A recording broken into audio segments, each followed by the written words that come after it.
Desde os tempos mais remotos, em sua luta pela sobrevivência, o ser humano soube aprimorar os seus sentidos para fazer face às necessidades e perigos da vida cotidiana. Foi aprendendo assim a ler os indícios e a interpretá-los.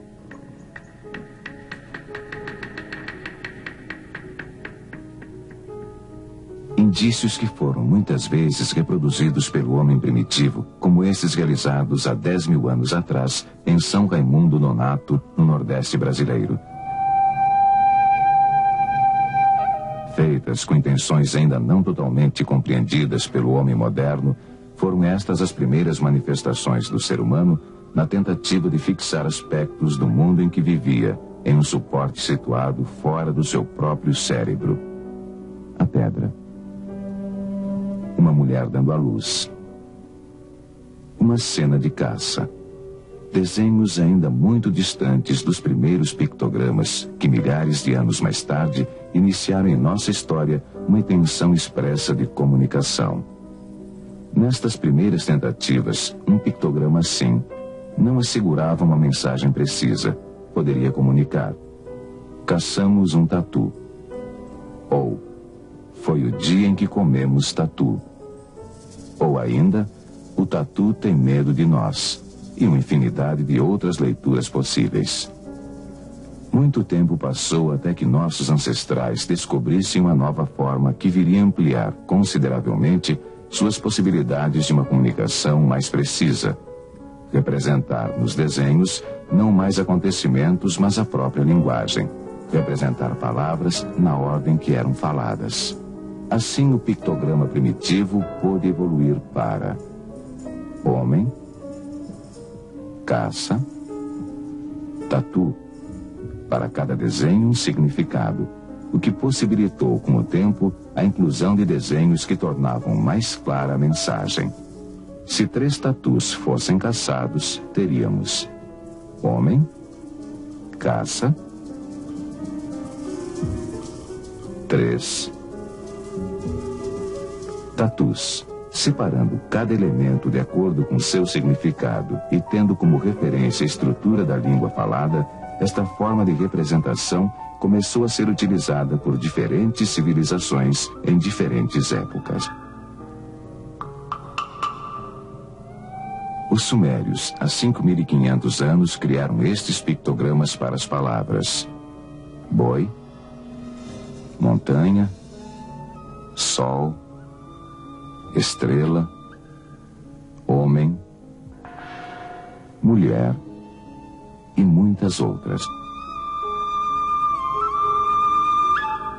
Também há mais de 5.000 anos, a civilização egípcia construía sua escrita.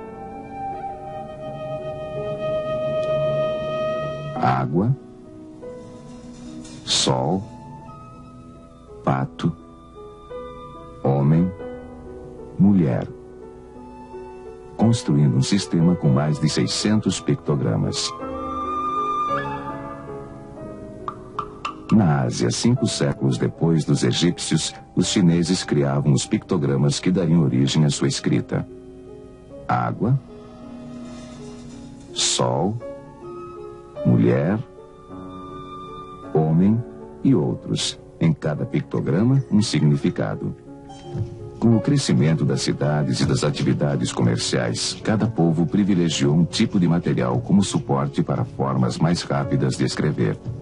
Na Mesopotâmia, os sumérios utilizaram argila ainda úmida para suas anotações comerciais e relatos de guerras e conquistas. Os egípcios desenvolveram o papiro, papel rústico, onde os pictogramas eram escritos à tinta. E os chineses fizeram uso de cacos de cerâmica já queimada, onde escreviam com o uso de pincéis.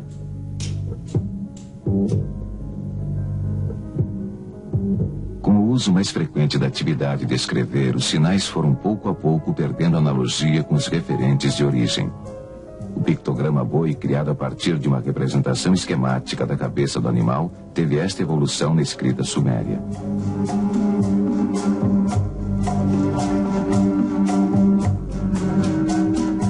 Sol. Chegaram assim os sumérios a um tipo de escrita inteiramente convencional, hoje conhecida como escrita cuneiforme.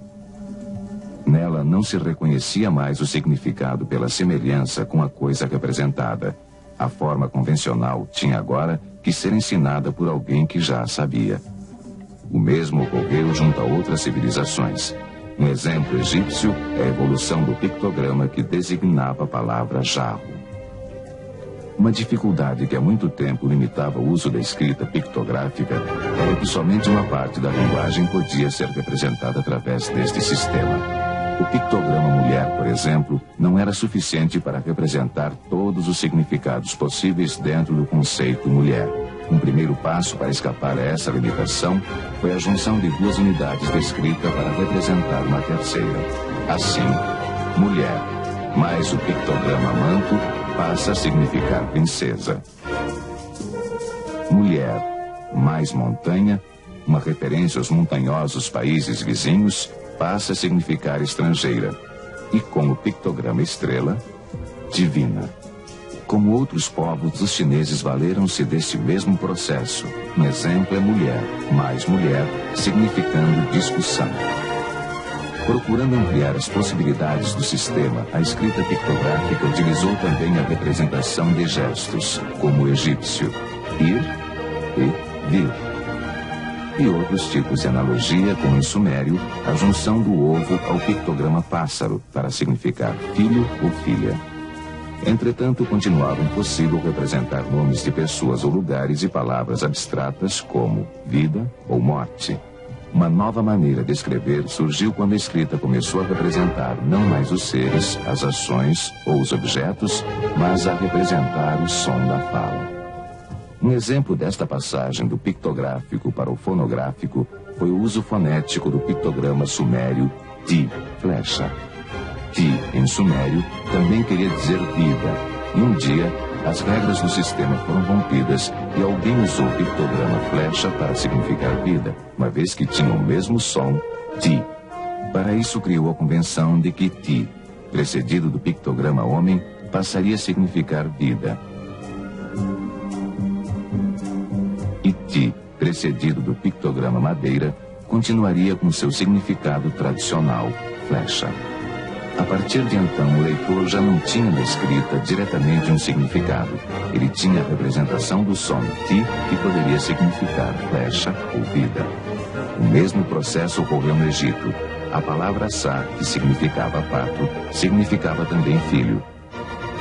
Passou-se então a usar Sa tanto para pato como para filho, como nos complementos ao nome do faraó, considerado filho do sol. Assim, a escrita pictográfica ou ideográfica, que representava as ideias, passou a incorporar também a representação dos sons da fala. Com esta conquista, abriu-se para essas civilizações a possibilidade de escrever todos os sons da linguagem oral, inclusive os nomes próprios, como nomes de pessoas e lugares. Outro processo foi a junção de duas palavras para corresponder à escrita de uma terceira. Criando um exemplo em língua portuguesa, se pegarmos o pictograma ir mais o pictograma mão, formamos a palavra irmão. Ou em inglês, se criarmos o pictograma bee, que significa abelha, mais o pictograma leaf, que significa folha, teremos believe, em inglês, acreditar. O uso somente da primeira sílaba da palavra representada por um pictograma foi outro recurso utilizado na transformação do sistema ideográfico para o sistema fonográfico de escrita. A junção de ter, que significa casa, mais re, boca, e mais f, primeira sílaba do nome da serpente com chifres, formou a palavra egípcia Uref, que significa sair.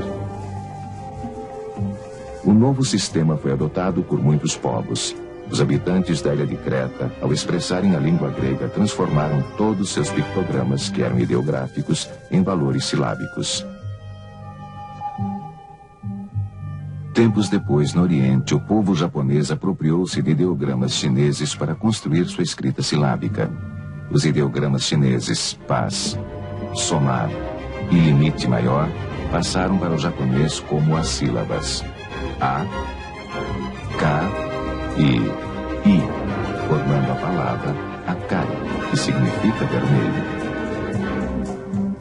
Nos últimos séculos do segundo milênio antes de Cristo, povos semíticos como os fenícios desenvolveram um grande intercâmbio comercial com outras nações do Mediterrâneo, trazendo para suas culturas pictogramas de origem egípcia, cretense e de outros povos. Usaram esses pictogramas como a primeira consoante dos nomes traduzidos, como o Per, casa egípcio, traduzido para Bet, casa em língua semítica, que séculos mais tarde viria a dar origem ao beta grego e ao B latino.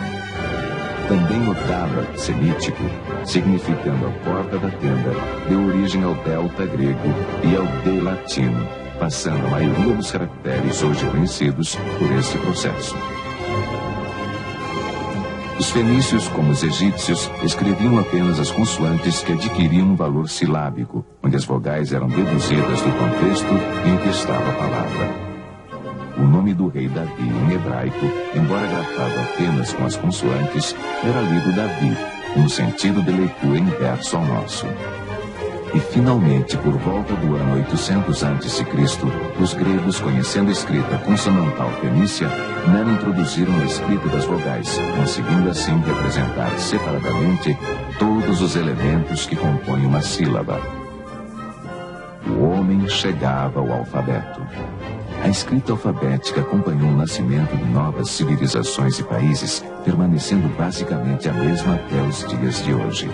Representando as palavras pelos sons, ela continua ainda a representar palavras também pelas ideias, como nos antigos pictogramas sumérios e egípcios. Ao falarmos concerto, queremos dizer concerto ou concerto. Como ti, flecha, ou ti, vida. A ideia comanda forte.